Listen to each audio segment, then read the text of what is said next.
This month we have been journeying with Moses and the Israelites. We were there with Moses when he encountered God in the burning bush. We heard Moses question God's judgment in calling Moses to lead the Israelites out of slavery and into the promised land. We heard Moses question God's power in presuming that God could call somebody to go up against Pharaoh. And we heard Moses question the willingness of the Israelites to make this journey. But God promised that God would be with them and that God would bring them out. We were with Moses and Aaron when the Israelites blamed them for Pharaoh's cruel command that the Israelites would have to gather their own straw to make bricks and that they must make the same amount. We were there when Pharaoh asked, "Who is this God that I should listen to him?" We were there when Pharaoh discovered the answer to that question. We were there when God made a way where there was no way. The Israelites crossed the sea on dry land, and we were there when the horses and the riders were thrown into the sea. And now we find ourselves on the other side. We find ourselves with people who are scared and tired and hot and hungry and thirsty. And the worst part is there is a whole lot of tension because not only are they scared and tired and hot and hungry and thirsty, they're in crisis because this stuff just keeps happening to them.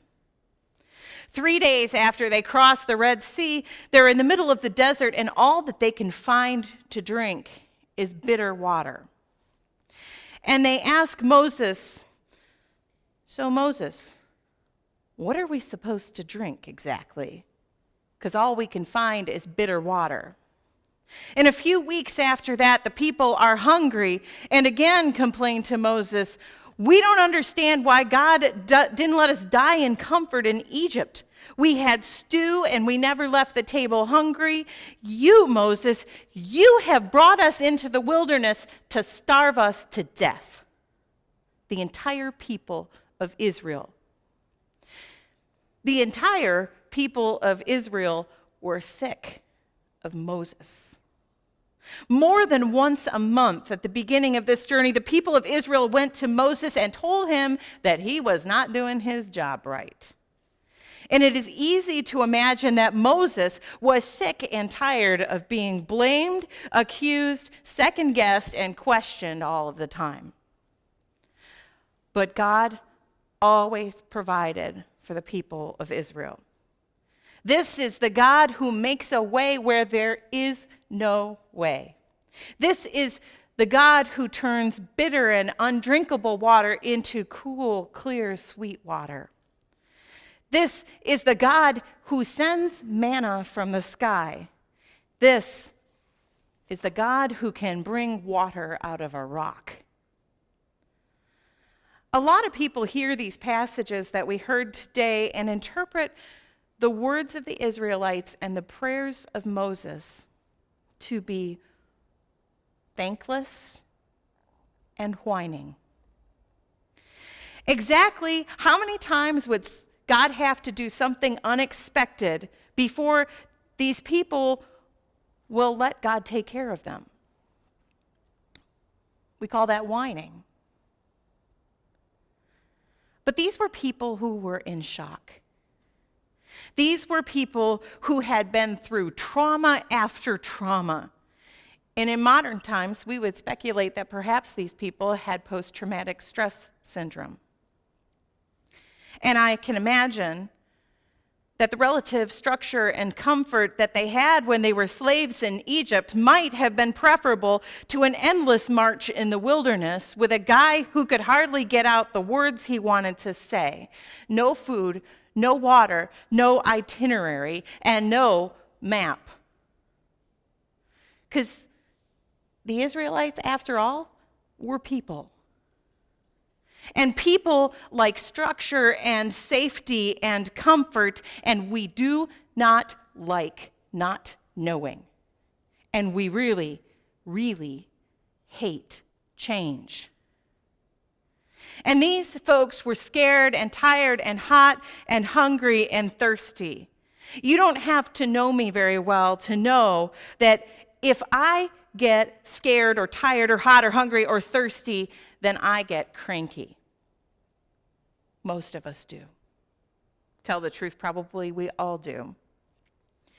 And if the Israelites weren't cranky, I would start wondering what's wrong with them. They were scared and tired and hot and hungry and thirsty. They weren't whiny and thankless. They didn't feel good. And God meets people even in our crankiness. God protects the Israelites from the Egyptians. God feeds them. God provides cool, sweet, clear water for them to drink. God leads them. And God does this because when somebody is scared, tired, hot, hungry, and thirsty, it is loving to take care of their physical needs. And this is really the resounding chorus that we find through Scripture. God meets us where we are, broken and oppressed and downtrodden and tired, hungry, scared, thirsty, cranky. God calls us to a fuller life. God goes with us on our journey. And at the end, good triumphs over evil. But that is hard for us to remember when we're in the wilderness. And those wilderness times are when we find ourselves asking the same question that the Israelites asked Moses today in the Scripture. Is God here with us or not? And that is one of the ultimate questions of our faith. Once we get past, does God exist? Then we ask, is God here with us in all of this mess? Is God here with us in our suffering? Is God here with us when we are in crisis? And even though the preacher will always say yes, sometimes it's hard for even the preacher to feel God's presence. Sometimes the tears and sorrows and disappointments and crisis are much more perceivable than the presence of God. And we start to panic and we sink into darkness and despair.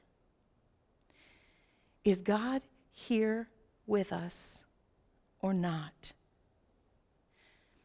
You know, the journey to freedom is not easy.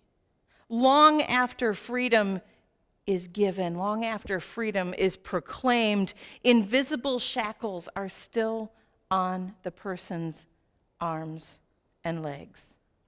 Nothing is familiar to them. Nothing makes sense. And there's a whole lot of responsibility and autonomy that wasn't there before freedom. And in Exodus, we get to see people go from confused slaves to empowered, free people. But it's not easy for them. They wander for a really long time. And they are scared and tired and hot and hungry and thirsty. They make some pretty epic bad choices along the way. They had some problems remembering that it was God who was guiding them, that God was with them. And they focused on the problem instead of the solution that was always right there with them. They asked, is God here or not? And they asked this question not because they were whiny or ungrateful or thankless. They asked this question because they actually could not perceive the presence of God. We are people on a wilderness journey. We are scared. We are tired. We are uncomfortable. We are hurting. We are spiritually hungry and thirsty. And we gather together here at this time and in this place to remind each other that God is here with us. We remind each other how God has helped us in the past. And through this story that we have been journeying through, we remember that everyone is scared, and everyone is tired, and everyone is uncomfortable, and everyone is spiritually hungry and thirsty. In the early hours of the morning, I woke from some dream that all my anxieties were twirled up in, and I was consumed by things that have happened to us as a church body, not just in the almost 5 years that I've been here, but especially maybe the last 2 years. Waves of grief washed over me, not just for those friends that we have lost, but for this building as well, and for the community that we have beyond these walls that rely on this place. Waves of doubt washed over me. What are we doing? Could this be the wrong thing?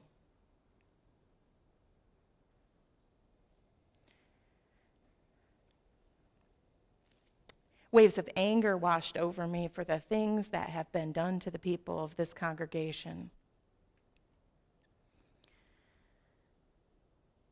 In the darkness of the night, I was an Israelite.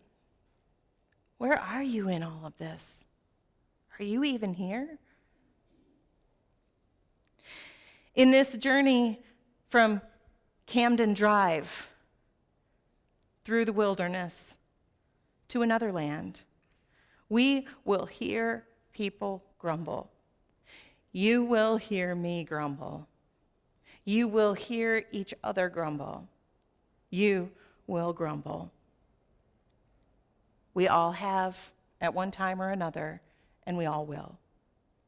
And when we hear people grumble, it is so easy to dismiss the grumbling, just like some people dismissed the grumbling of the Israelites. Oh, there she goes. She's just grumbling again. She's whining again. She's always got to find the problems. He's thankless. He's always looking for a bone to pick. But we have to remember that everybody is scared. Everyone is tired. Everyone is uncomfortable. And everyone is spiritually hungry and thirsty. So when we hear people grumble, when we hear people say, is God here with us or not? The best thing that we can do, as hard as it is to stop and think. Why are they grumbling? What is it that scares them? In what ways are they tired? Why are they tired? In what ways are they uncomfortable? In what ways, at what levels are they grieving? In what ways are they spiritually hungry and thirsty? And just as God tended the very real needs of the Israelites, needs that made them grumpy, needs that kept them up at night, needs that hurts. Just as God tended to those very real needs, we can do the same for each other. When we ask these questions, why someone is grumbling, we will be given answers. And then the next question is, what can I do to help them?